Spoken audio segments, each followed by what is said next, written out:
Hello friends चलतु आज आम बनैबा राबिड़ी खरादिन तो आसला राबिड़ी समस्त को खाइबा एमती भी भल लगुव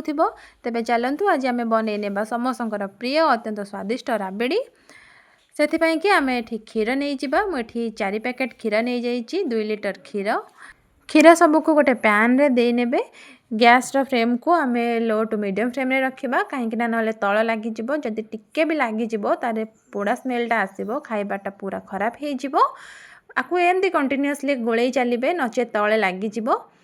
साइड्रे जो सर भी लगी जाऊँचे एमती काढ़ी आनिकी से भल भाव गोलेबे एबे आम से देदेबा मिल्क मेड मुझे 2 लीटर क्षीर में 400 ग्राम मिल्क मेड देछि मिल्क मेड देकी आपको आम भल भाव आउ थे गोले नेबा ये देखु दाना दाना टाइप्र भी हो गला एबे आम से चीनी देदेबा चीनी मु 1.5 चामच देछि आपण स्वाद अनुसार देबे लास्ट को आउ थे भल भाव गोले नेबे ये देखु रेडी हो गला हमर राबिड़ी वीडियोटी जदि आपको भल लगी लाइक शेयर सब्सक्राइब करेंगे रही थैंक यू।